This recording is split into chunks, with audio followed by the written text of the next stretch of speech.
Good day, family. Hey. We're going to be talking about Pandora's box, or the Black Cube, the Black Box. Okay. Yeah, we're going to be talking about the Black Box. Good day, family.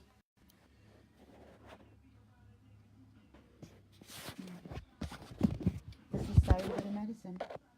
We're going to be talking about the Black Box. There we go. Pandora.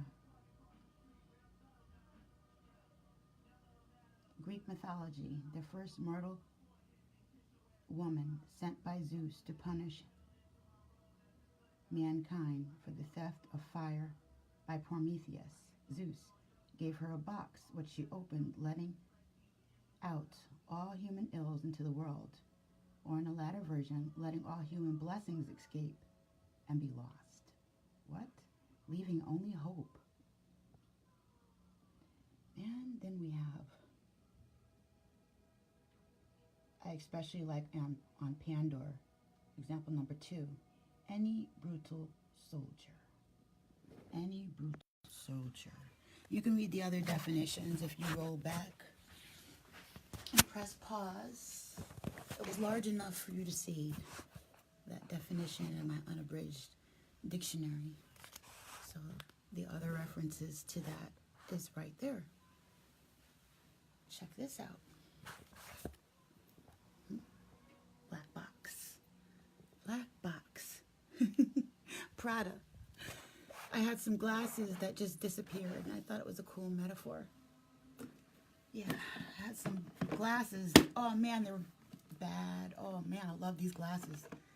I don't usually like glasses, as you can see. I don't wear any glasses, but these were pretty cool. They were Prada's. Little black box. I kept the box to keep things in, or hoping that one day my glasses will appear just like my lock did. Good day, family. Much love to you and yours. This is what they were in. Cool box, right? Little instruction booklet in here.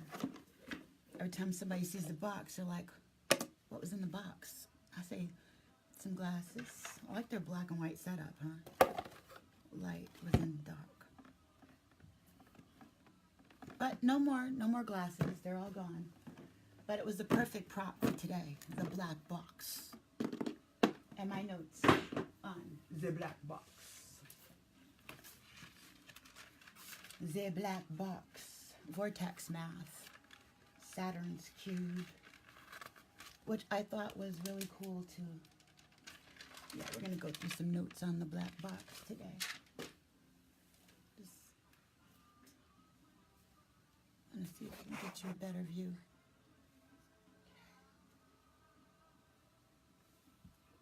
Now, yeah, so I wanted to be able to see. You'd think your glasses would be inside the box where they're supposed to be, but no. No, they're not. The black box. Check this out. Trying to figure out a place that I want to start at, because it's a box, but it's a circle. This is a whole spiral, right? It's a torus field. This information goes inside and outside. All right. So I'm looking at the cube, and it just popped into some other notes that I had in the past about Mecca.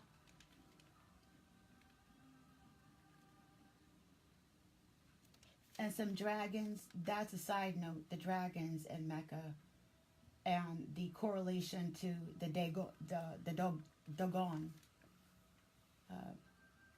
the Dagon tribe, the missing tribes of Israel, and this black box,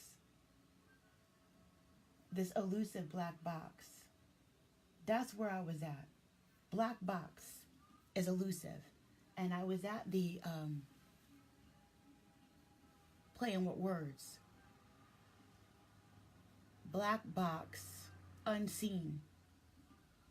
Black ops, elusive, unseen operations, dis-ease, disease, dark, spy ops, paperclip, Montauk Project, Philadelphia Project, right?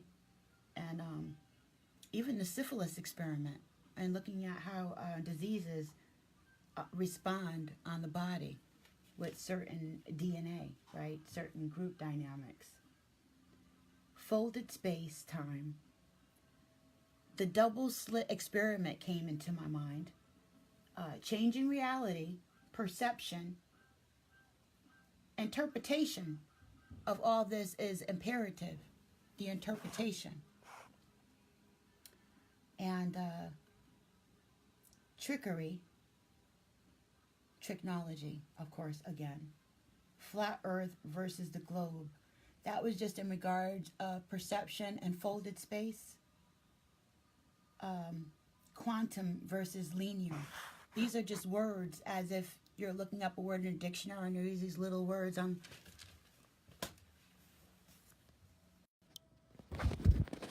What I'm doing is kind of like this. Other things that you can look up, like the words at the bottom of this here. Okay? All those words fit into the conversation that I said. Okay? Good day, family. Okay, so we're going to go over this black box and how those words fit into this perception. Now, the color black, we know, is not absence of color, but full of color. It's full of all light, full of all color, okay? It's a broad spectrum of light. And so the black box is also associated with Saturn, which is online now. Also online with that is the Kabbalah, right? And we know that the information that I've been going through is a spiral. How I said these colors are alive, right? Their frequencies and their vibrations, and how we have a collective consciousness. Now, in order to get this message, you pretty much should have been looking at the other stuff in regards to color and spirit and frequency and vibration and connecting with the earth grid and your ancestry and the deeper core part of self, which enables us to be more true in our intention when we start looking through the deeper parts of the information, so that we turn our childlike self, we flip them right side up because they've been turned upside down to the point where they're animalistic and primitistic, right? Our concepts and our ability to comprehend the higher interpretations of this kind of knowledge has been impaired because we've been programmed to be childlike in a way that's counterproductive. But if we're childlike in this information in regards to just be in a space where you just want to know, take what you need and you leave the rest, and we explore the space like Star Trek, right? You know, like a woman, like a relationship. It's the final frontier. It's the space that we're just going to explore and check it out, and we take what we need and we leave the rest. And when we do that, we come up with some really fabulous stuff that we could use or not. And that's where we are today with this black box. This black box, black, this Pandora's box, has a lot of good stuff in it. But also as we look at it while we were sleeping and in a childlike state, not in a way that would help us with the information where we were receiving it and able to learn, we were stuck in the childlike state where our brains were fixed into indoctrinations where we would not allow ourselves to step outside a perimeter within our minds. And that's what this black box is all about. See, the symbols are spirals because we were always a people where we didn't separate things. We knew the depth of things. Things had depth. And we're so shallow now. We're working away from the shallowness. This is not just a box. This box had a meaning. It had glasses in it. We were able to see. With this box that I'm getting ready to tell you about, it had our vision. It had an aspect to our vision in it. It held a dimension to our collective consciousness in it. And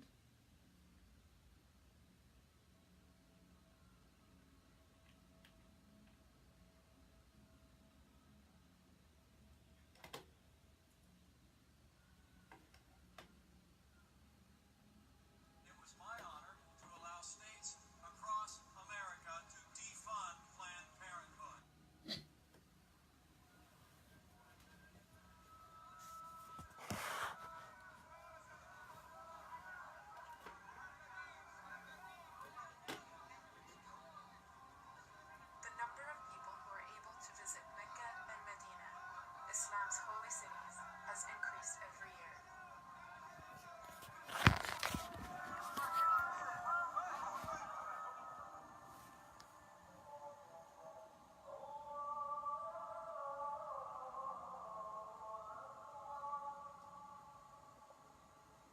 it's kind of like a watch party slash lesson thingy. Saudi Arabia has spent billions of dollars to improve the city's tourism and hospitality infrastructure. Western brands such as this KFC behind you have found a place here outside the Grand Mosque.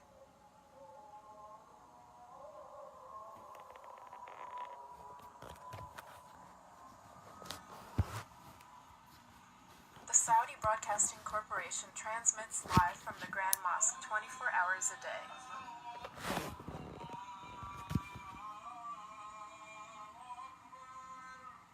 The CCTV cameras also add an extra level of security. Sorry about this, y'all. Mecca is the most holy place of worship for Muslims, and therefore, only Muslims are permitted to visit. The Kaaba, the cube structure there in the center, is Islam's holiest site. The Kaaba is revered as the physical representation of the house of God. It houses the black stone believed to have been given by Gabriel to Abraham. All over the world, Muslims face the Kaaba when they pray. Here in the Grand Mosque, pilgrims walk around the Kaaba 7 times to symbolize the unity and harmony amongst them in their worship of God.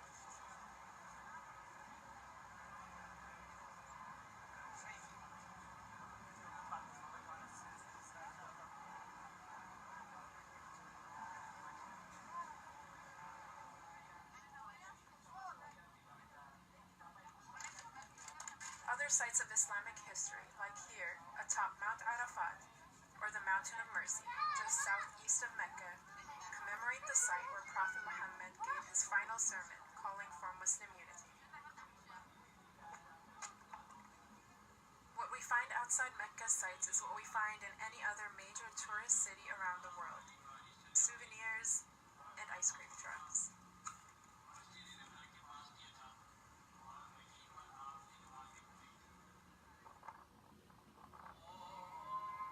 Also museums with endless queues to enter, high-end restaurants, and impressive architecture like the Royal Mecca Clock Tower there across the square, which houses a luxury hotel and is crowned by a clock 5 times the size of Big Ben. A clock 5 times the size of Big Ben.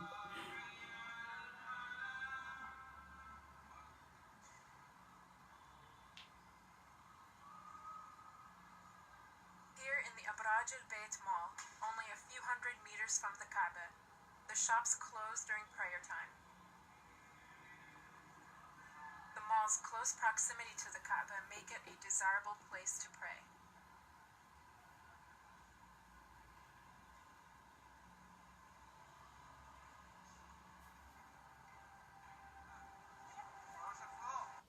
Okay, prayer in the mall. That was interesting, you know. So sometimes they'll find a way to make it profitable, even your prayers, you know.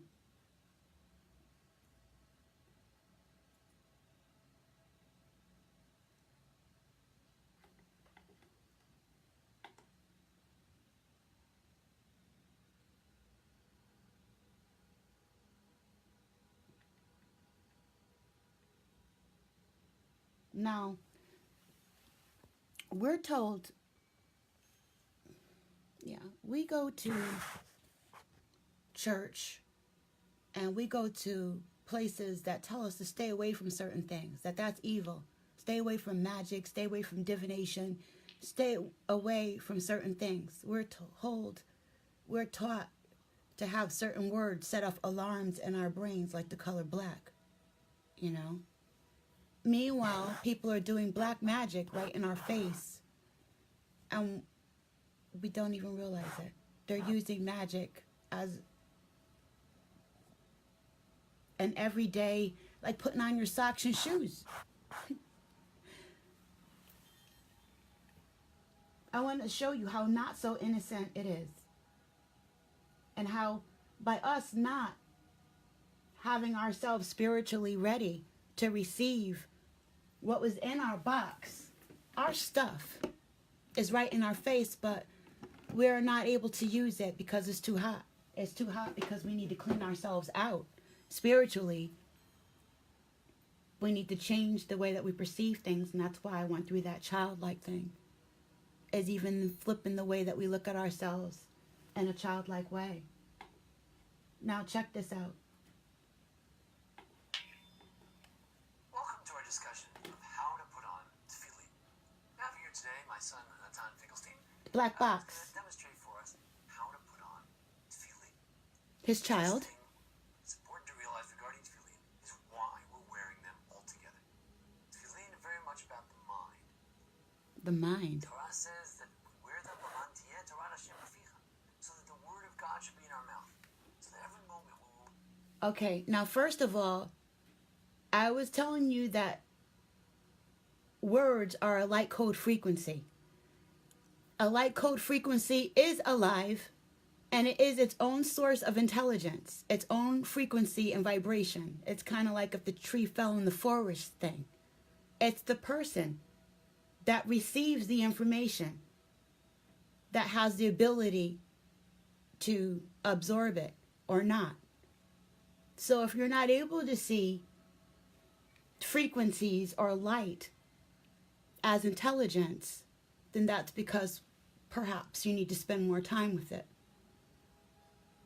Because on an intimate level, I know for a fact that frequency and vibration has its own intelligence, because that's the way I receive certain informations, and I'm able to make connections because of my personal connection. And this black box is like a block. A block in your mind. Wearing this tefillin, we should be focused prayers on God and a number of other items as well. We wear our tefillin across from our hearts.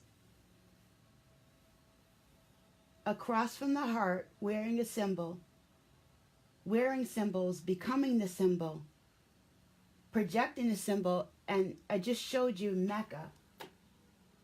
This is magic in our face every day, a block in our mind.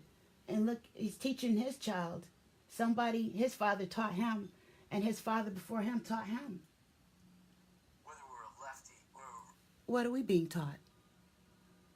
Not that, and definitely stay away from that, and definitely to appease our lowest nature, be young, wild, and free. righty wearing it on our left hand across from our heart, or even if you're a righty wearing it on the right, even if you're a lefty wearing it on your right hand, it's still across from your heart.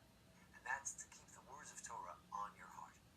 Also, we're combining our arms, representing action, with our head, with the idea of thought. Our thoughts and our actions should be devoted for God. So before we put on tefillin, we want to think about that. We want to think about the fact that God took us out of Egypt with a strong hand, and therefore we wear it on our head. So now we'll begin our demonstration. Tani's going to take the tefillin out of this special wrapping. What did he say? Take it out. You'll notice that the tefillin of the hand is covered. It's covered with this special cover because the tefillin of the hand are for you a sign. Lachalot, it's for you a sign, not for others a sign. He's a righty, so he's putting it on his left hand. Yad Kehei is an interpretation of a biblical verse that the tefillin must be worn on the weak hand. He'll seal it with his arm so that he'll have more control over it.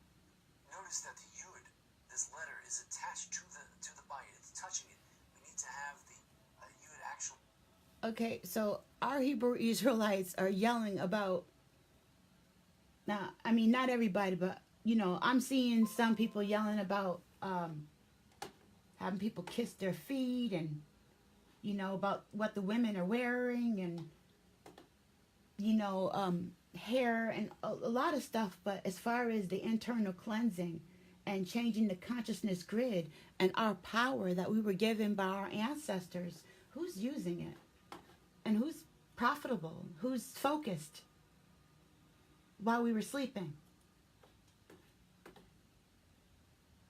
Actually touching this, what we call the house, the actual box.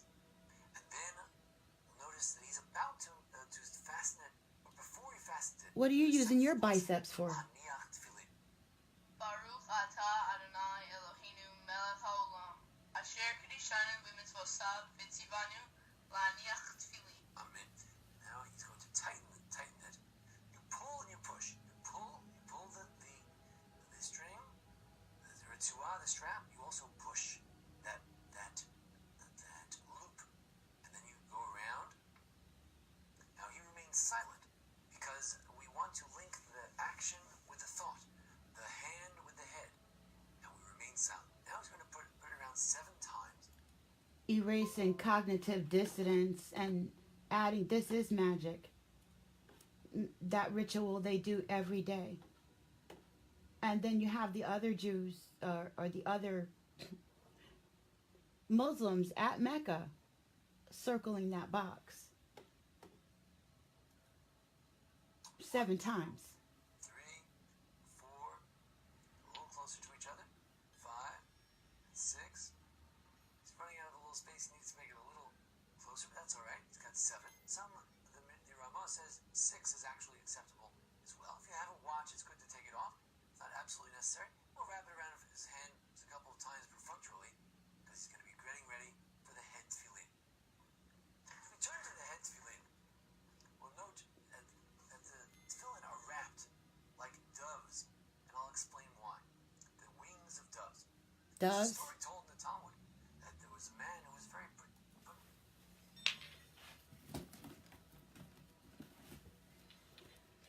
We have symbols of ourselves everywhere.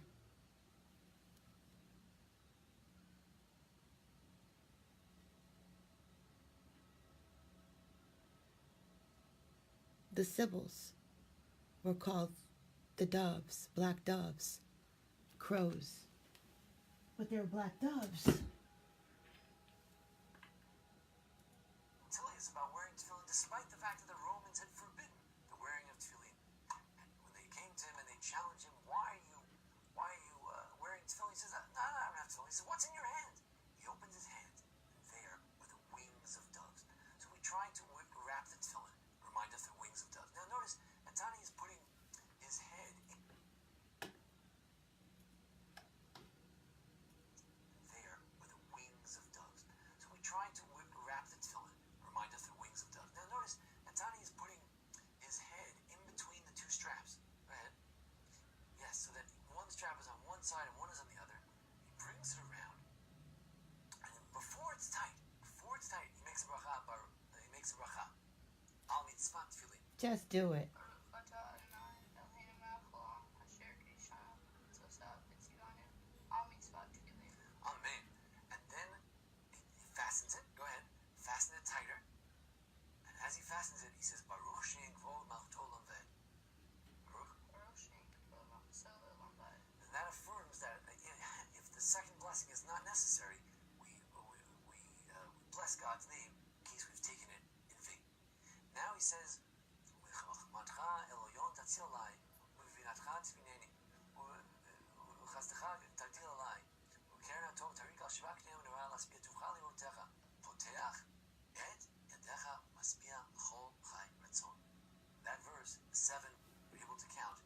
I'm sorry, but the look on his face is like, I'm going to be doing this the rest of my life. Ah!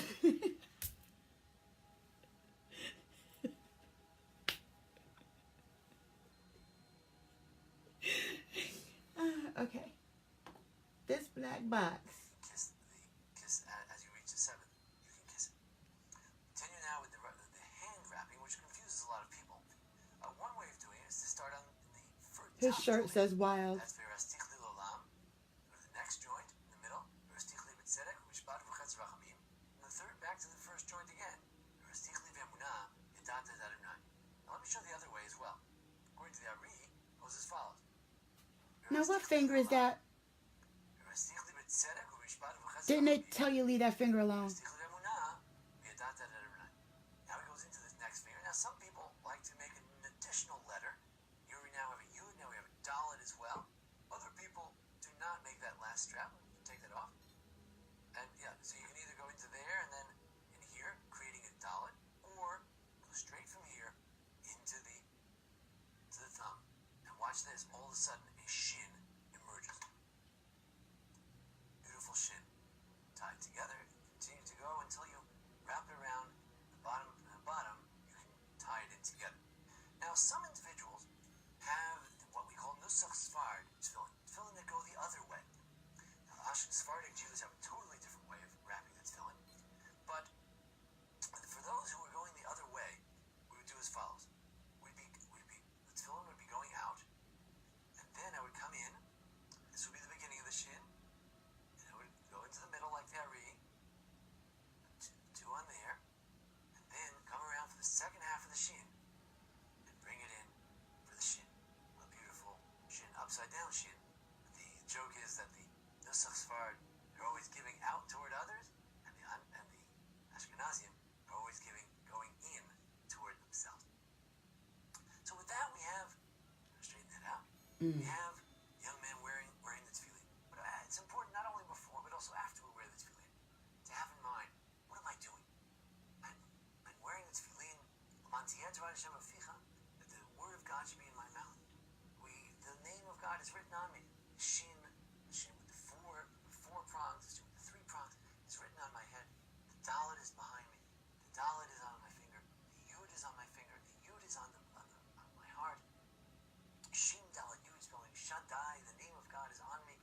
There's a concept Yera'u kol amei haaretz ki shem Hashem nikra alecha Yera'u mimeka, that the nations of the world will see that the word of God is on you, and they will be fearful from you, will be in awe of the idea that a human being can be merged with the Torah. The Torah, these boxes which contain, here wrapped in one scroll, here in four separate scrolls, four separate boxes. The idea I agree, Erica. They're not even the real people. The idea that we have a covenant with God, Kadesh B'Hayaka B'Yacha, where God reminds us that the exodus from Egypt should be remembered throughout the generations. Each one of these ideas enshrined here in these boxes, and we wrap it around ourselves, and we become one with the Torah. We're wearing the Torah. The Torah is now in our mouth. Hopefully, Tashpi Alai, it has an influence on me, not only while I'm wearing this tefillin, even after the tefillin are removed. We don't wear them on Shabbat. Shabbat is its own sign, it's its own way of reminding us about God. This is a great privilege to wear the tefillin, to be wrapped in the tefillin, and that the words of Torah should not only be on our heads, but also in our heads as well. Thank you for joining us here at the Anshe Sephardi Beth Levin's congregation for this discussion of how to wear tefillin, and look at our other videos about how to Judaism. Always welcome you here at the Anshe Sephardi Beth Levin's congregation here in Memphis, Tennessee. Thank you, Jason Lefkowitz, for making today's presentation possible. Thank you. Okay. So that was to show how the cross-reference of embedding, literally using symbolism exteriorly in a ritualistic way to promote or to move a energy, a consciousness grid, whole groups of people utilizing this almost every day, or in every day. As far as the ones in Mecca, every day there's pilgrimages, and every day there's Muslims on their knees praying to the east. Okay, putting energy into these grids, just like every Sunday there's Christians going to church. And then if you look at it every Sunday, some of us went every Sunday, and some of us went a couple of days a week. You went to Bible study, you went to some special program, a women's or men's program or whatever, right? To support some kind of family thing. Good day, family. And you went to Sunday. I'm talking about energy now. Energy never dies, it only transforms, right? And so you have groups of people putting in energy to the culture.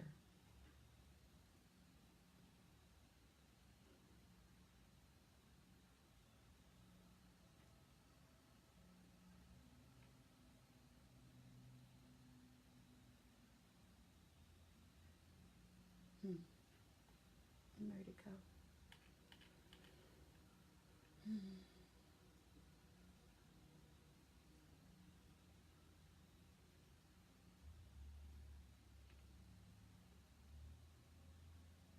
Oh, this one is interesting too now. As a sign of the times, on that abomination thing, you know, Flying insects invade. this energy, like I said, is alive. It does have a consciousness of its own. It's attached to the ancestry of the planet. That means all living beings on the planet have an energy, a signature, a frequency. And it doesn't, it's not just nothing that's ignorant. It is something, you know, because we keep dismissing things that are very important, not to us, because of the level of integrity or a spiritual knowing that we're on.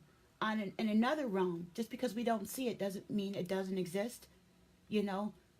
Biblically speaking, and even as far as the sign of the times is concerned, you know, beg your pardon, but the time is now, and it's apparent that something is going on, and a lot of it has biblical overtones and references attached to it. Like, which one should I show you first? Yeah, this one. Flying insects invaded the Grand Mosque of Mecca, Islam's holiest site in Saudi Arabia, causing shock and wonder amongst pilgrims. Videos and photos showing black crickets swarming the holy site circulated on social media since Monday night.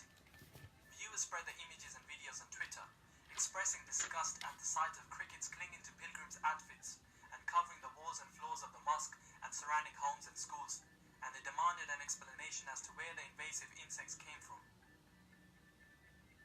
The Emirate of Makkah province released a statement on Twitter, announcing that 22 teams of 138 members were mobilized to exterminate the insects, bearing in mind the safety and comfort of pilgrims.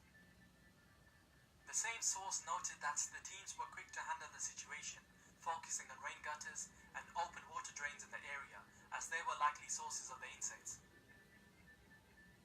Saudi Arabia was also hit with very unusual weather last year, with a flood in November and hailstones the size of tennis balls back in February. In August, a strong storm caused slight damage to nearby tents of pilgrims and removed the kiswa, the embroidered cloth covering the Kaaba, the cube-shaped building at the center of the mosque.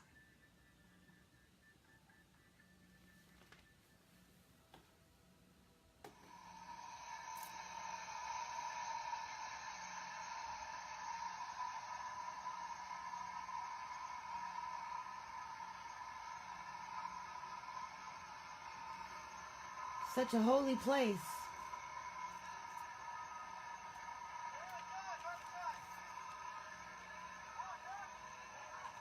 They say.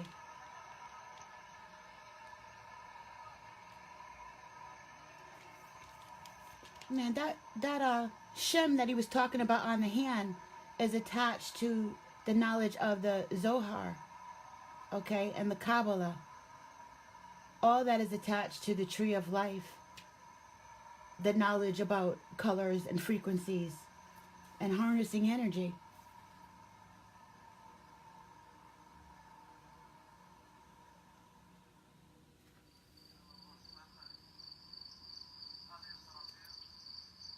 The more I learn, the more I realize there's so much more to learn.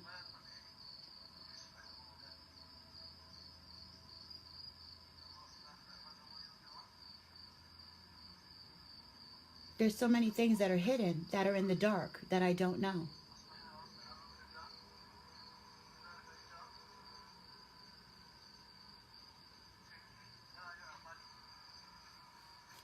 On the wings of doves, the story in the Talmud, this guy was telling at one time.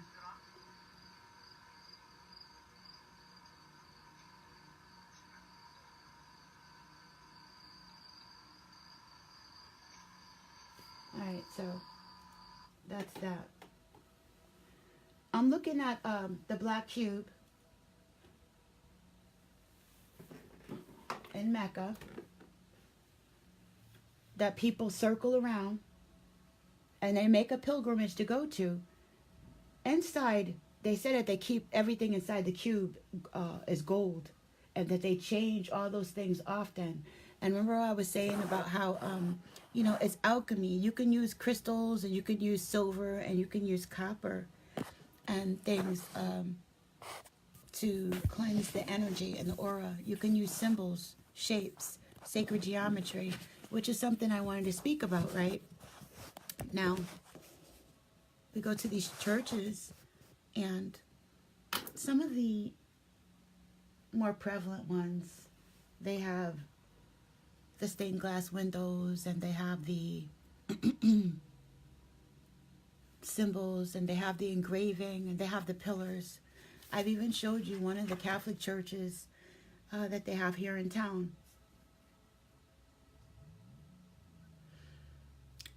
And from the use of this alchemy through this masonry,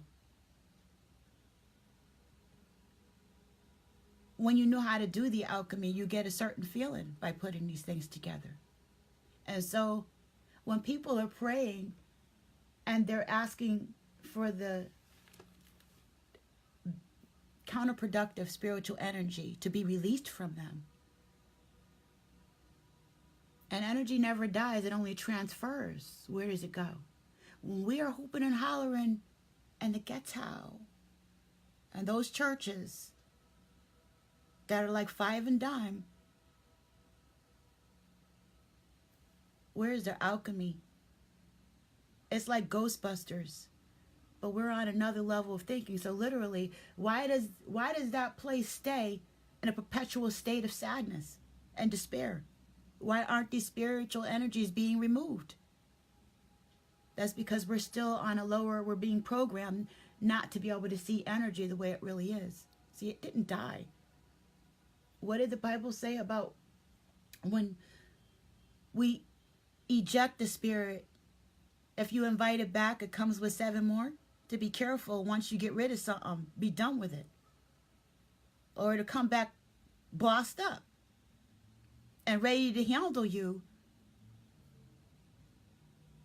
differently and more thoroughly next time. The fight would be greater. And so dealing with spiritual energies, we need to know this when we fight back. That it's a living thing. That's part of the responsibility. Now these buildings, with all this praying and releasing going on, where is the energy going? Who are you going to call? The Catholic Church? Are you utilizing their system? Because they do have a system that people pay into to assure that they have the right facilities to feel that sense of tranquility and peace that you get just from being in the building. That vibration, no frequency that you get from being in the building. These symbols are alive. They pull in certain frequencies, ideas, and ways of being. Dude just told you that by wearing the box on his head, that corresponds with the frequency of that box. Yes, all energy has a footprint, and it does walk somewhere. It walks somewhere. Our fingers do the walking. I wanted to say through the yellow pages because if you think about the sacral energy, right, that Taurus field, the other mind of ours, it does change the way that we see things when we turn the energy. This energy turns. So what are we doing with that energy? We're not even aware of the way energy works or paying attention to it, and then preaching, stay away from figuring out how it works. But yet you're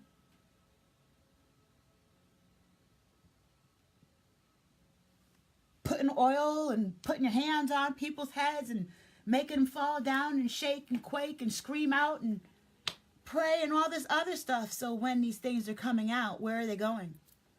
Obviously not too far, because there's no change in the environment. And I believe in the same way that I know how to take a Indonesian sea salt bath or use apple cider vinegar to get rid of them freaking bad spirits that be trying to jump on you when you're looking at things and trying to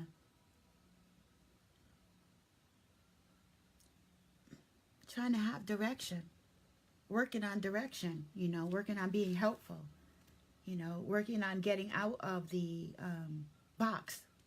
Okay, inside this box, this Kabbalah stands for, all right, well, it corresponds with the masonry symbol. With the G in the middle, that symbolism. The G in the middle is 7 golden colors. It corresponds with my notes from Santos Bonacci on this part. The 7 rainbows, okay? The demiurge, the 7 colors of creation, okay? So all that energy, that's what I was saying. All that energy, all that stuff that, now see, the box is another, our brain is a box, our head is a box. It pulls in all these energies and then feeds it to the rest of us.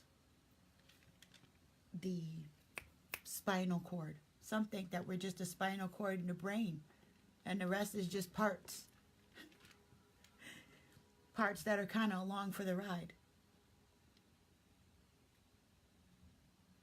Our central nervous system is feeding off of something, and that's the aha. The information is what we get up for. We have information. If you didn't think anything, we wouldn't be able to move. We'd be brain dead. Okay? It's the synapses. You have to think. So then the outside of the box would be, well, the outside of the symbol. One is a compass, and the other one is a cube. One at a 90-degree angle, and the other one at a 60-degree angle, giving it the 69. 1969 in the house. I was meant to find that. I was born at 6:09 too. February 2nd. Groundhog's Day. So I guess I like finding elusive missing things. Like what happened with this February thing. So I want to show you how the symbolism, you know how they say, he's got the whole world in his hands. He's got the whole wide world in his hands. He's got the whole world in his hands. He's got the whole world in his hands. So we're looking at embedding and spiraling and stuff. Gotta show you this. Amazing stuff. Light code frequency. You can't get rid of it. That's what we are. Everything that we are is embedding. It's the encoding. And they know this, and that's why they meditate every day on the confines of their minds. On cleansing out the negative energy so that they can focus better, so there's not so much cognitive dissonance. Except for the fact that the pleasurism, and that it's not your culture, well, not originally, but anyway. Now check this out. Minus the hypocrisy and that I may be feeling looking at some of the materials, in lieu of what my culture is going through right now during this time of awakening, I still do greatly appreciate the information being there for me to utilize. I'm very grateful. Assuming that most of you already know that, this is an update of some recent work. For the first time, I think we are able to show a provisional presentation of how the letters are related to hand gestures. And if you recall, that's very important for our thesis. The basis of one of the most important ideas that we have is that the text of Genesis, and perhaps an extension portions of canonized text, sacred text. of what's going on up here already and in here. And if you recall, in the past, we were basing all of our letters on shadows of this shape, which we've identified as a flame initially. We also Okay? I was teaching you or sharing with you what I was taught in my research while I was running into, and that is that we are a light code frequency encased in a body, encased in a carbon vehicle, right? So what are we? We're like candles. What? Like candles. Check this out. Candle magic. Candle. Triangle. So that's the, yeah, anyway, we're not going to go there. Part of my preparation that I got for candle magic, I happened to get from Brother Panic. Yeah, he was doing some presentation online that I caught, and he was like, yeah, I'm going to throw you guys something, because he was doing one of his classes, and I'm going to throw you something here with this candle. And so he said, take off the label, draw your name, or was it somebody else? Well, you know what? A couple of the brothers did that. So it might have been somebody else. Anyway, draw a symbol, make an intention, make an intention, right? Carve your name, the number of your name in the wax. Blow 9 times into the carved wax, your intention. Clip off the tip, meaning cut the wick, right? To give yourself a new wick. And take off that label, right? You can use colors.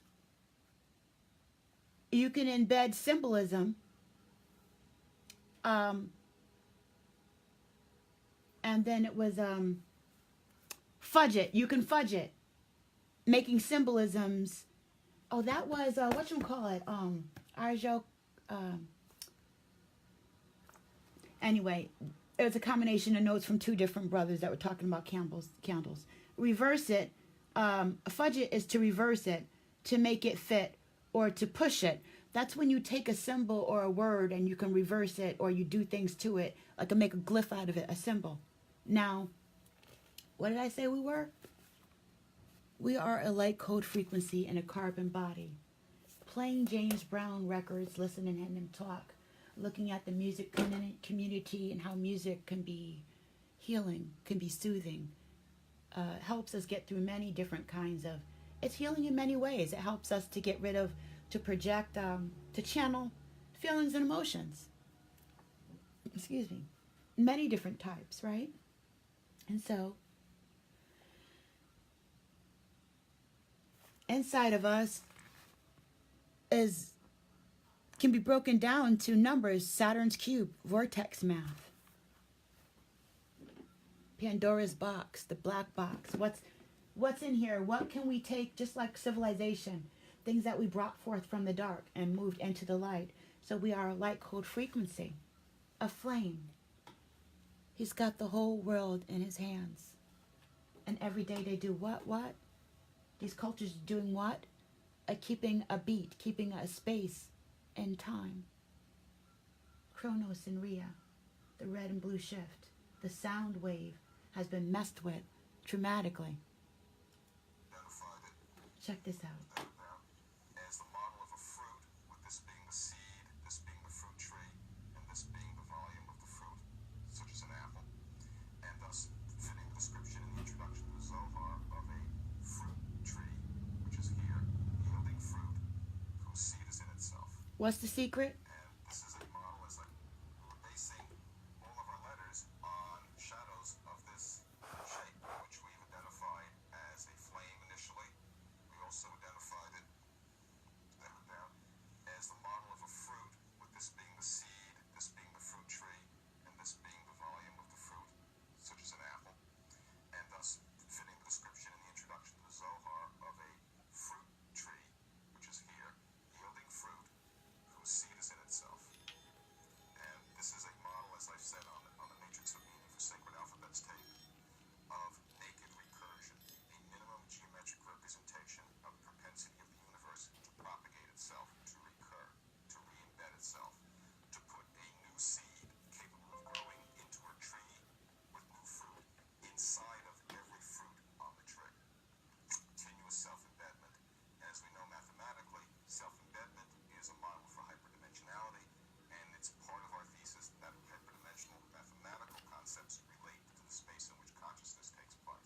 What? There's a major problem with our The space in which consciousness takes place is hyperdimensionality.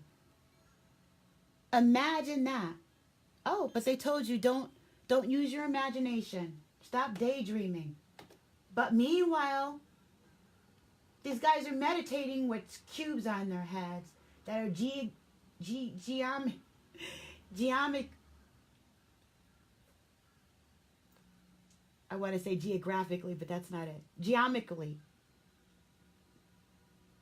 correlating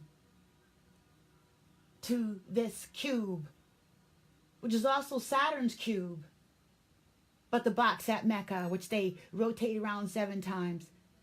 So if they're Muslims and these are Jews, why they got one box? And why is the same essence that's in that box being honored and worshipped by the Vatican?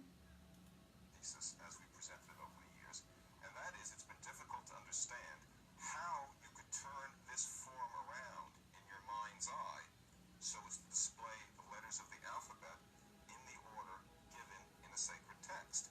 If you can't turn the model around to display the letters in order, then you can't do the meditation. And to do that means you have to be able to visualize this form and rotate it somehow in your mind. Well, Rotate them in your mind. How much time do you have to spend meditating to rotate letters in your mind? That's a whole different consonance, a whole different way of being, a whole different way of spending your time thinking, rotating the consciousness grid in a whole different freaking direction. Away from booty and things that lead to just garbage, but into another area where you're actually moving the symbols of light code around, taking back what? Our flame, guiding ourselves. That's group consciousness. That's what they do in their communities and stuff. So we should be able to turn the lights on and realize what we're missing, what we're not steering, what's being used by way of induction. Okay?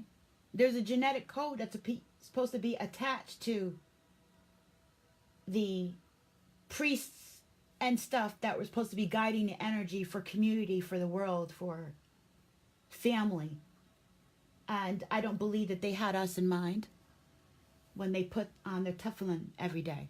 Otherwise, everybody would have what they need. So the flame is light code, and that's the Hebrew letters, which come from the Iconian, okay? Angel light, angles, light code frequency. Hero, this is the rainbow snake, the upper and lower crown.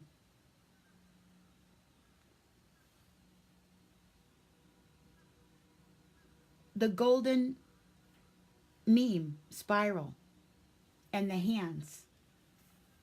That's this is one of the tools of the rainbow bridge. Bridge this from what happens in our minds, in the confines of our hearts, our intention, and in our minds, we bring forth and we create with our hands as we walk toward it with our feet, one step at a time, one thought at a time. It starts with one thought. It all starts with a thought. Good day, beloved. David. It all starts with a thought. Immortal. Robert. Erica. Good day, family. Thanks for being here. Yeah, so that is, we're talking about bridging the gap in our minds is the rainbow bridge. That was the consciousness itself and how we looked at these things. Part of that, a very big part of that, or the beginning, a very big part of the beginning of that is to change the concept in the way that we look at energy and life force, and ourselves and how we fit in it. Long story short, and based on the material. obviously these guys knew their accountability in regards to moving the consciousness grid on behalf of themselves. Presented in a matrix of meaning for sacred alphabets. We've also identified the four as a model human hand. And here's a somewhat bigger one than we've had in previous models. And as you can see, it's got a thumb, there's a tip. This represents the highest point of consciousness. This is where the star of seeds would be in a fruit. This is our mind. And out here we've got four fingers. You could almost say they are four rivers feeding the tree of life. Get it upside down here so you can see it. The tree in the middle of Eden. If you look at it this way, you can actually see how the model, put the other one down, could represent, if I rotate it, makes it a disc plane. You can see it better this way if I rotate it. You would define a disc around the base here. There'd be a star here and a crescent here. This is a reflector, this is a source, so you can identify this with the sun and this with the moon if you'd like, this with inside and this with outside. This is the seed, this again is the fruit, and the whole model is a model human hand. There would be three hands together, or six in some other configurations that would make the whole fruit, and it depends on how it's arranged. I'll show you that hand very directly. If you look at a model fruit, here is an apple. Do you remember the happy apple? Did anybody have a happy apple when they were little? I used to love the happy apple. It had a little bell in the middle of it. Now, if this were a real fruit, if you went down the stem, you would come into the middle where there'd be a star of seeds in the middle, and the flower end would be here, and there'd be a hole. We could draw a deeper notch down the middle to go into the seeds in the middle. Now, He's saying that three of those symbols, one fits in the hand and is a model of the hand. And that three of those symbols is what makes up the apple. And you know how the apple is also a symbol, for those of you who are into esoteric knowledge and stuff, the apis, right? The earth. Another embedded symbol for that. the reason we realized this was a hand is once we had drawn these lines, which represent the edges of a particular kind of knot, which we'll get into later in the tape if we have time, or on a supplementary tape. What you realize is that this can be very much like a kind of bowling ball, where if you could put your thumb down into the middle, you could grasp between each of these edges, and it would look, if I can display it for the camera, just like a hand. Remember, my thumb is going into the middle, and what I'm saying is that each of these regions, from here to here, would be a hand, and of course there'd be three hands as I go around. Show it to you from here. There's three hand-shaped sections, and so there'd be four fingers in each one, the thumb in the middle. There'd be 12 fingers around the perimeter, and thus you have 12 tribes around the seed center, the star, the tabernacle, if you'd like. In other traditions, there are 12 apostles, there are 12 knights around the round table, there are 12 imams of Shia Islam, there are 12 There we go into the tarot, okay, and that's where it connects with the other religions and stuff in the breakdown. See, that's the rainbow bridge, is the way that these frequencies and stuff break down, okay, and we're into the zodiac, the 12 signs, and so on. houses to the zodiac. There are a whole number of 12 around one. Oh, also check out Zygest and the way that a lot of the cultures usurped the original sources of the information that utilize the light code frequency as it came down into their culture, and then morphed it to fit their own interpretations and manipulate people into, becoming what they needed for their social structure. Forms. And in And erasing the original culture that the light source information embedded with, where they could naturally just decode it because it was a part of them, and they knew it like a mate, like a friend. the middle, of course, if we were to open it, this disc, I don't know if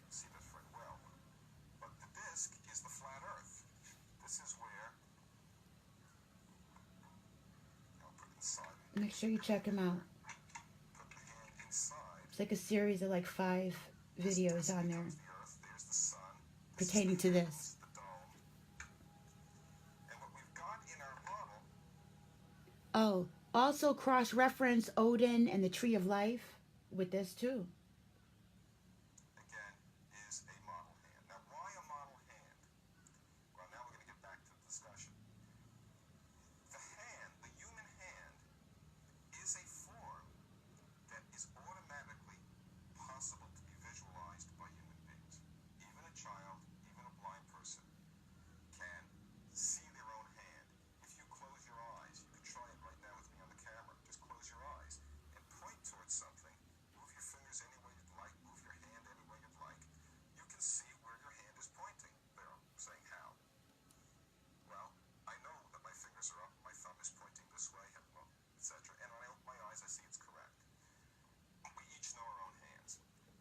Now, Is he not meditating? Did he meditate? since the letters are shadows of this Was he imagining? He'd be kicked out of my class. He's spending too much time imagining. model hand, as I tip my hand, I can immediately see the letters. And that's what we found. Now, why should that be? Well, it makes sense because the hand is the means by which we project our conscious reality, our conscious wills, into the physical. Hello. We dispense our consciousness into physicality by means of the hand. The human hand is the human embodiment of a general projective principle. Kabbalistic tradition teaches that the universe is created by the will of God, not the essence of God. We express our will in the physical world with our hands. Metaphorically, God expresses the creation of the universe, dispenses it into physicality as an unfurlment, as a projection of his will. And that's the model being presented. Now, I'll go into more of the details later, but I'd like to go through the letters. We've got to back up one more small step. And I'm not going to do this with the charts that I usually show. I'm just trying to do it all with my hands. If you remember the chart that we showed in the Matrix of Meaning for Sacred Alphabets, it was an Enneagram. 3 levels of Enneagram, 3 levels of 9. Well, if my thumbs go to sit together in the middle, then I've got 9 points here. There's also going to be a correspondence with your brain, with your actual dome, with your head, which is the box, like I was saying, because you have the left and right hemisphere, which is the reason why our hemispheric sync get into hemispheric sync, because the brain is off, because the earth grid is off. All that plays a part. And we could go from Aleph to Beit to Gimel to Dalet to Hey to Vav to Zion to Het to Tet using the Hebrew names. And we can continue that Yod, Chof, Lamed, Mem, Nun, Samech, Ayin, Pei, Tzadi, Kuf, Reish, Shin, Tav, final Kaf, final Mem, final Nun, final Fei, final Tzadi. Is that spirit We fingers? get a logical matrix, if you remember that tape, where the Aleph, the Yud, and the Kuf at 3 levels, the level of Keter, of He's a archetypes, cheerleader of for archetypal God. wisdom, and the later level of Bina, external understanding, each 3 levels, Aleph, Yud, and Kuf. Aleph, Yud, and Kuf represent the seed, the beginning point. The Beit, the Chof, and the Reish, they represent breaking open. They represent the first distinction. The Gimel, the Lamed, and the Shin, they represent action. The Gimel Dalet represents division, dispersion, dilution. I'll just go through the first rank to make it simple. You can look at the charts with the other tape. The Hey is connection. It's in the middle. It's a frame. The Vav is a pin. The Zion is a projective marker. Indicates projective action, growth. Zerah is a seed. The Het is to surround, as a perimeter, as a fenced field. The Tet means totality, wholeness. The Tithe, the Teat, the gratuitous addition after the child is born to bring to full maturity. And again, with the 9 for each of the other 2 levels of the alphabet. And so we've assigned a logical meaning to each letter based on a logical matrix, which is based on the mathematics of the 27 lines that determine the surface of a hypersphere or of a torus. Again, that's on the other tape, and we'll get to it later. Okay, so you can check him out. I would really advise that. I slowly go through, different parts and slowly learn letters and, what the relevance what relevance or practical application does it have in regards to my studies? You know, how much of something do I feel like I need to know? And that's why I say I'm a master. I mean, a jack of all trades and a master of none. None. In the space where we get some.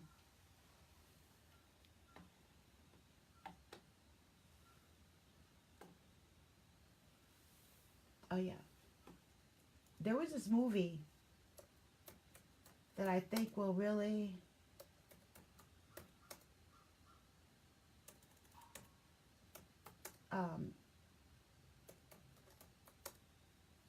make it make sense. That movie, Black Box.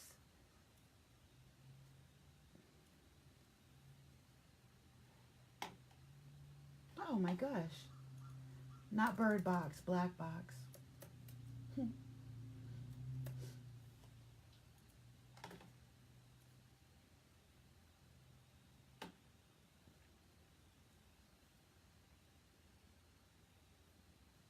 That's funny. Only thing that wants to show up is Bird Box and stuff that I don't want. Hold on. I had it already. Just gotta find it.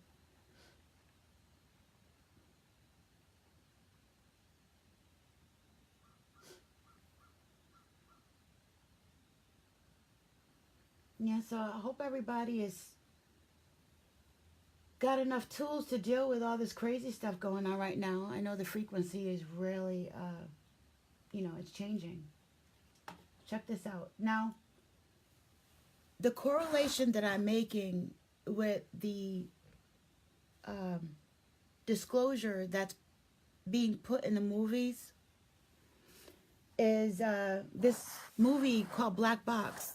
I watched years ago. It was really interesting. And then looking at how when I talk about having other people's interest in mind and looking at how economically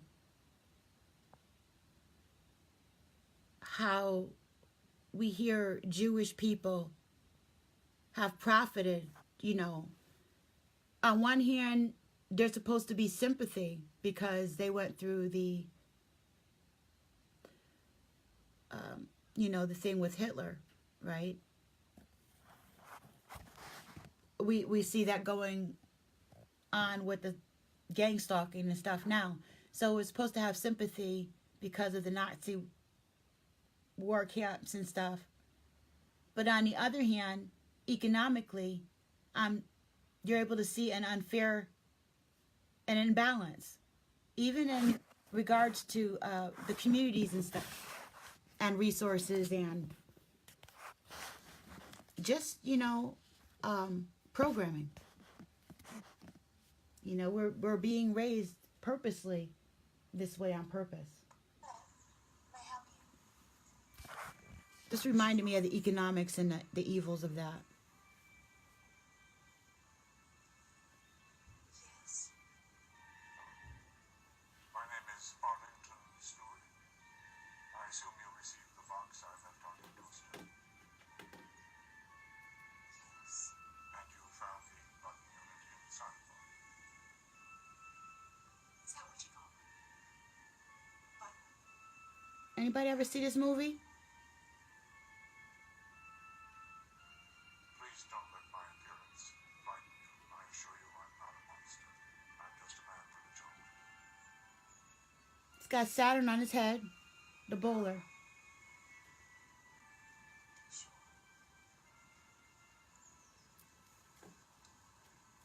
The upper and lower crown is a bowling pin.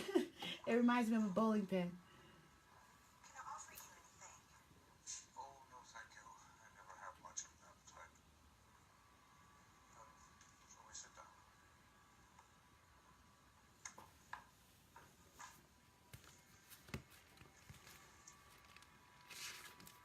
So, are you trying to sell me something? Yes, in a way. I do have an offer to make. What are you offering? If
Who's making deals with the devil?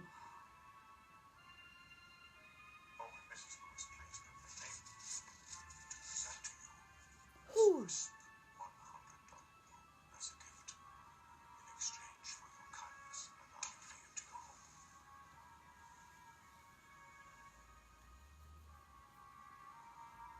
You're going to give me this $100 bill, even if I say no. That is correct.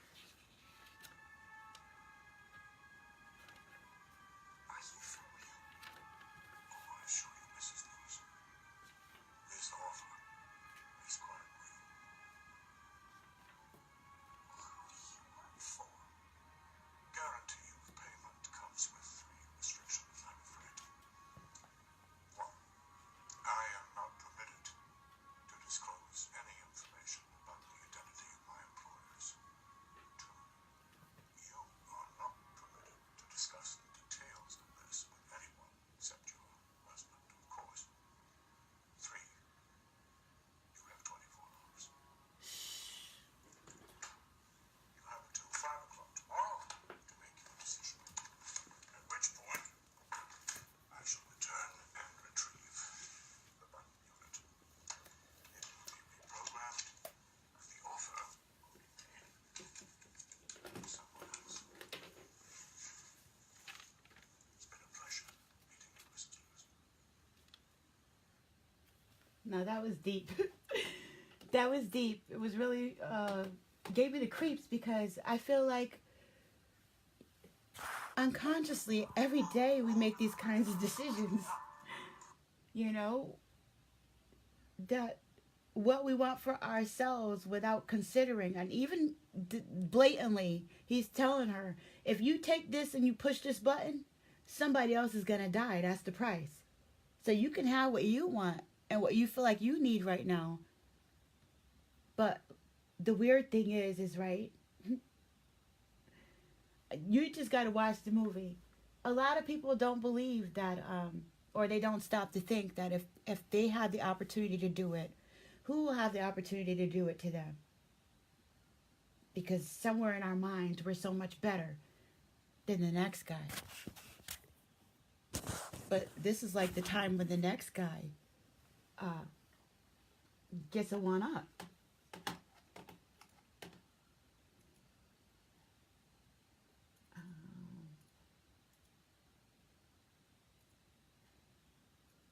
think there was one more thing I wanted you to see on this to make my point.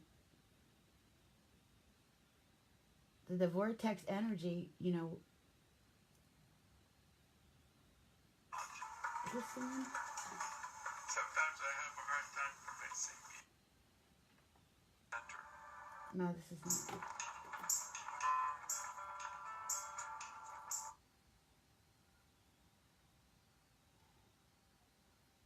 Where did I put that one at? Okay.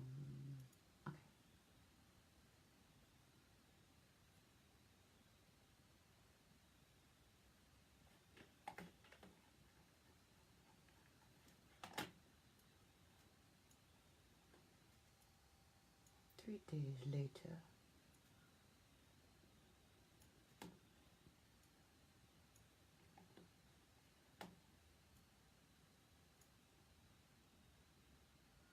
Ah, here we go. In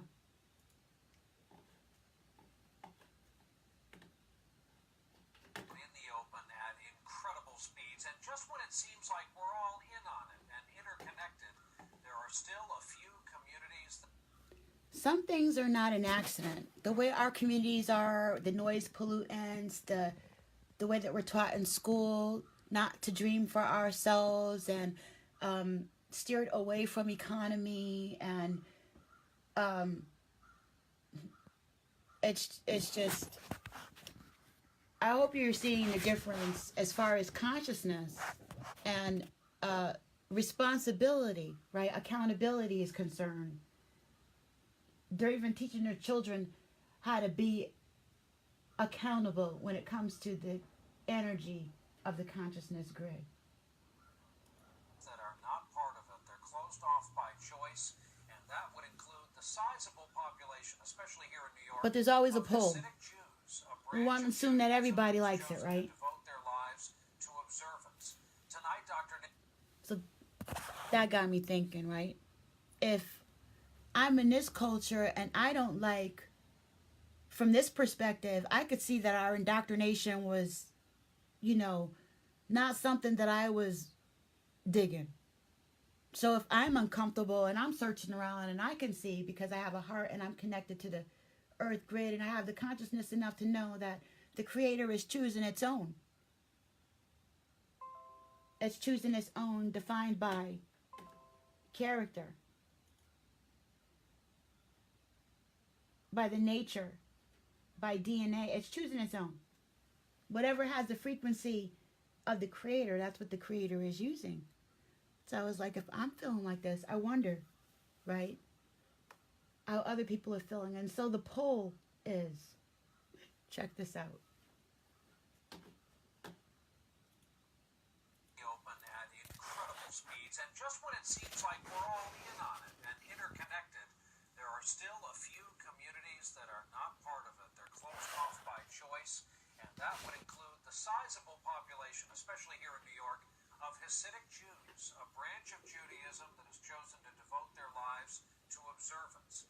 Tonight, Dr. Nancy Snyderman introduces us to 4 young people who made the heart-wrenching choice Observance. to leave the fold, and now they're able to give us a glimpse inside that world.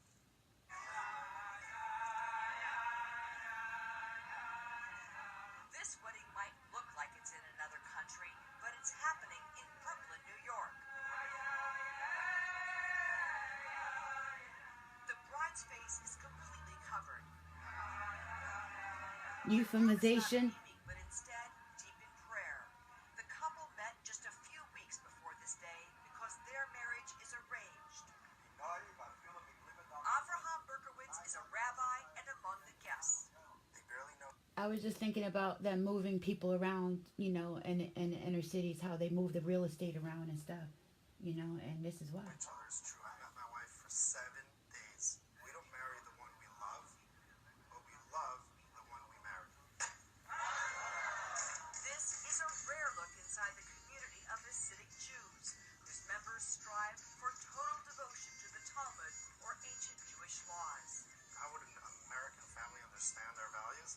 It would be similar to the cultural American values that were in the 1950s. At the reception, there is total segregation of the sexes. Women stay on one side of the room, men on the other. The groom doesn't dance with his bride, just other males. To understand what it means to be Hasidic, consider many in this neighborhood have never seen a movie or watched TV. Yiddish, not English, is the main language. In accordance to biblical teachings, men dress alike, wearing long curls, while married women cover their hair, usually with wigs. Family is paramount, and others might appreciate the community's values. The modesty in the dress, the language in the house, standing up for parents, not interrupting when adults are speaking. That kind of protected lifestyle, that is what we have today. Remarkably, New York City's Hasidic community is located right across the river from Manhattan's skyscrapers, in one of the hippest areas in the country, Brooklyn. Here in Williamsburg, there are trendy shops, galleries, and a lot of bars. Yet just a few blocks away, more than 300,000 Hasidic followers have found a way to remain completely isolated, creating a religious island. Yet what happens when someone just wants to know what's on the other side? These 4 young people made the difficult choice to walk away from the community where they were born and raised. There's no wall around you. There's subways. What keeps people from sort of crossing that line? Gentiles will kill you. Gentiles will kill you. What they do is Did you hear what she said? It's so easy. She just said it's so easy. She said, Gentiles will kill you. what keeps people from sort of crossing that line? Gentiles will kill you. Gang, gang. Gentiles will kill you. What they do is they don't make you think this is good, but All right, so on a side note, I noticed right away that they have their own way of policing their people and their community. We're dealing with gang stalking and trying to cross reference different cultural materials as far as collaboration, collaboration with getting things together that we may need for the spiritual war, whether it be information or at this point putting that information into a workable solution, actually building things, tangible things, places that we can access from. But it's forbidden. It's why would he even want that? Where were you taught about the Holocaust? All right, this is the mind control that they use on their own freaking people. To know what's on the other side. These four young people made the difficult choice to walk away from the community where they were born and raised. There's no wall around you. There's subways. What keeps people from sort of crossing that line? Gentiles will kill you. Gentiles will kill you. What they do is they don't make you think this is good, but it's forbidden. It's why would he even want that? Where were you taught about the Holocaust? Ultimately, the lesson of the Holocaust is stay as insulated and as isolated as possible. So that's really the lesson that you grow up with. They say to people like us, you want to go mingle with them, look what Right. could happen. Ari Mendel, They get mugged and robbed and dead. Hindi Sable all had something in common since they were children: curiosity. When words were blacked out in their school textbooks, they wanted to know what they meant. You remember words that you were not supposed to know? Many words. Some are pretty mundane, like dinosaur and universe and gymnasium. And what is it about those words that makes them forbidden? They bring up subjects they don't want to talk about. Subjects like evolution and astronomy are not taught in their private Hasidic schools. You mentioned gymnasium, which I don't get. So I'm not saying that they left here and they're now trying to build a jazz speakeasy and a school for the blind and ghetto children, but I'm just saying, I'm looking at the tactics and can empathize with the tactics and wanting to think for yourself and then ending up in a situation relating to that. Why would we need to use the word gymnasium? To exercise. We don't have that concept To really, play. like Exercise helps the body. It's a waste of valuable, precious time. It's great. It's secular. Like most Hasidic boys, Sam Katz's secular education stopped at the age of 13. He then studied the Talmud 6 days a week, up to 13 hours a day. But Sam had a burning desire for something more. One day, he sneaked away. Do you remember that boy's face when he was learning how to put on the thing with his dad and he was looking at him like, I'm gonna be wearing that box on my head forever? Did he say 16 hours a day? 16 hours a day every day. Way to a forbidden place. And if you don't want to be here,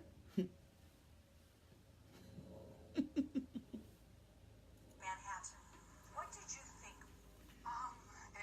It was obviously a lot to process. He went to the Museum of Natural History. he It didn't. changed his life. The first time I saw the dinosaurs, I barely knew what to make of it. And I was like, I wonder how can this be assembled? There was something so connected about standing next to a dinosaur. Something so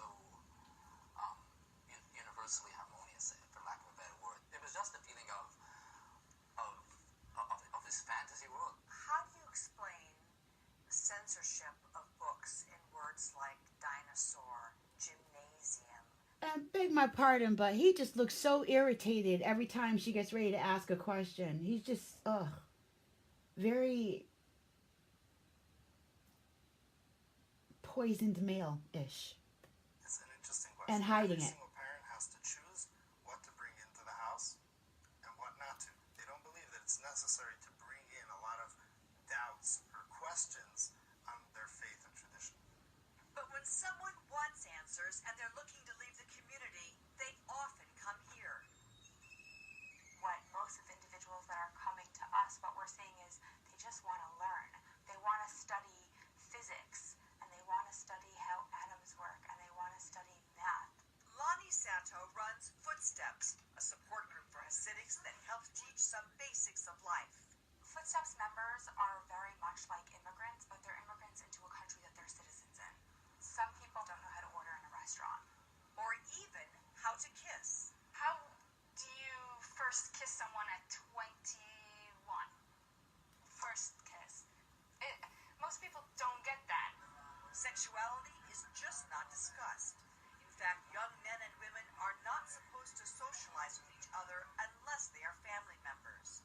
It's a normal part of adolescence to have sexual yearnings and wonder about the other sex. How did you guys deal? I mean, in my case, Did you ever see Yentl? That was one of my favorite movies when I was a wee girl. I thought it was so cool, getting indoctrinated to someone else's culture. But it was programming. But anyway, it was something different. I was so curious. I was completely ignorant, so it didn't. I didn't know what that meant. And when you say you're ignorant, what do you mean? Sex and sexuality doesn't exist. There's no. You don't get sex ed. You don't get biology classes. You're not taught the birds and the bees. Nobody knows anything. The word pregnant, like my friend would never say it in front of a boy. But pregnancy is most certainly a fact of life. It's All right, so this is the part that I don't get, right? Or maybe I do.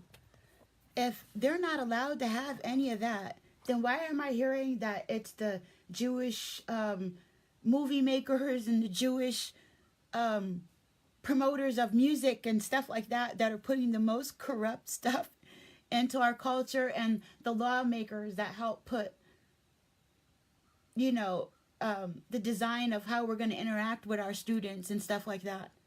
So what's going on here?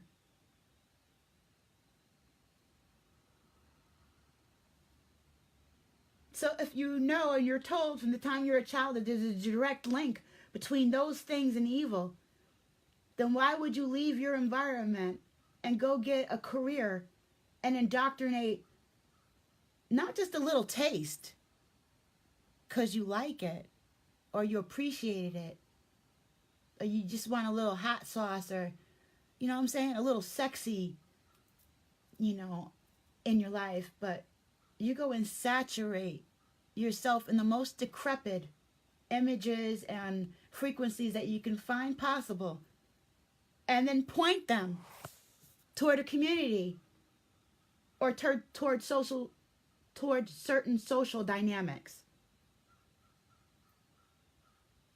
Meanwhile, we're still looking at each other trying to figure out whether it's deliberate or not.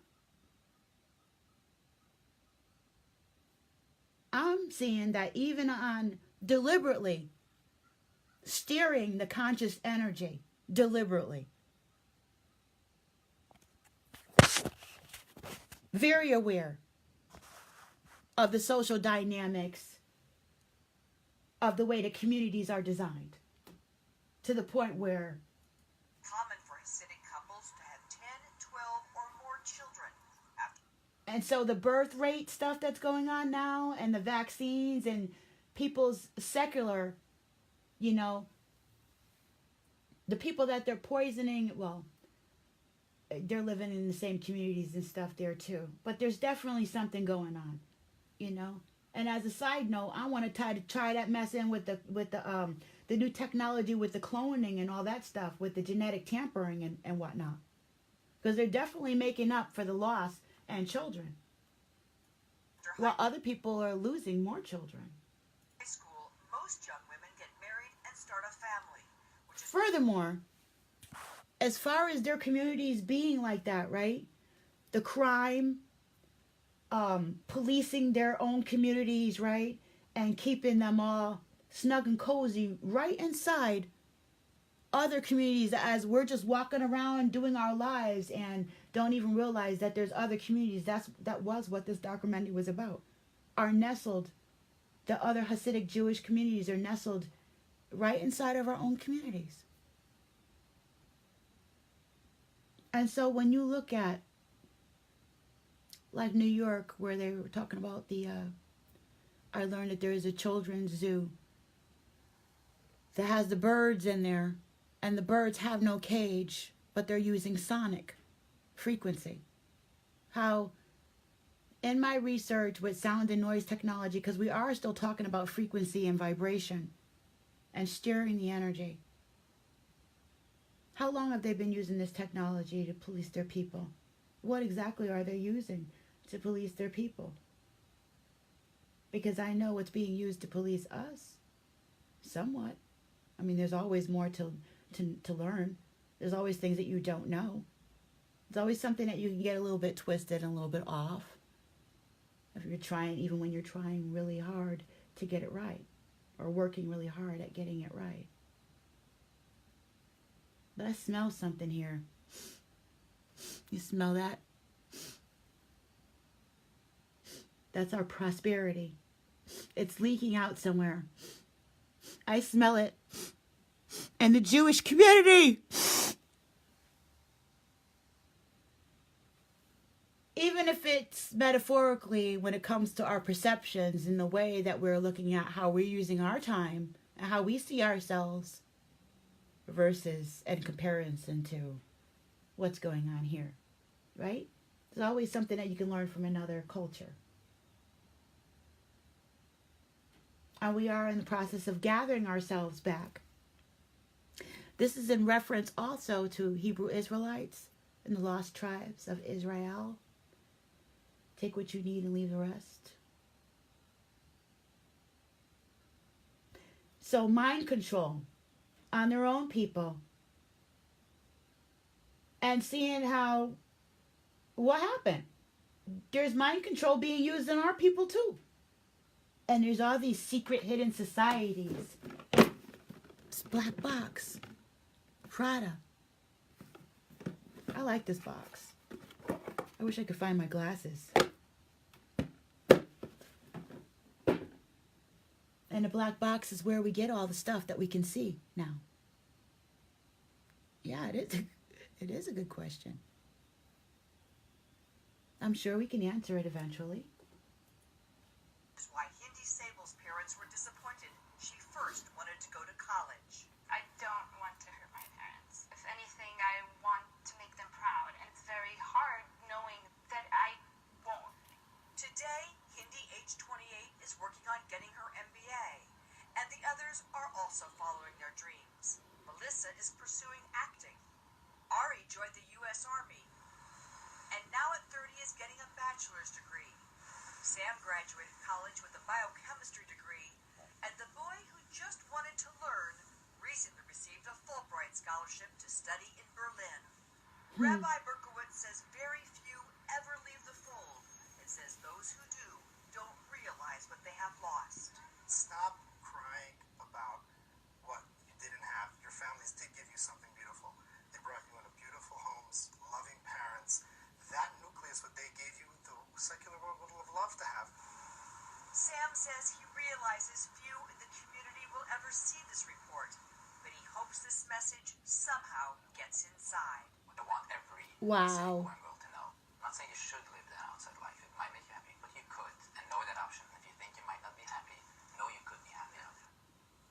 Dr. Nancy Snyderman reporting from Brooklyn, New York.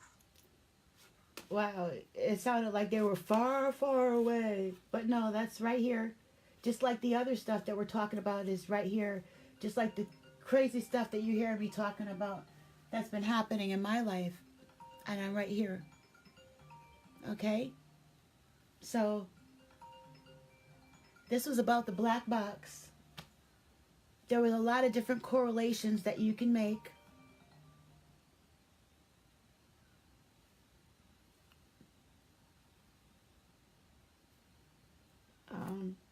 Many are called, but I mean, few pick up the call, right? I'm already doing something. I have my hands full. Okay, so much love to you and yours. Thank you for joining me, family. Oh, do you have any questions about this? That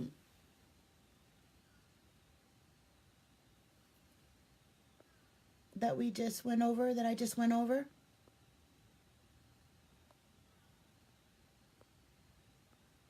You don't see any questions. You warm my heart. Thank you for allowing me to share my notes with you. The fact that you care means that you want to be the hope, the change you want to see, and the hope. There's a lot going on right now as far as the energy and tensions and keeping one's you know, keep it in accordance with universal law in regards to wanting to be useful and helpful to someone other than just oneself is a good idea.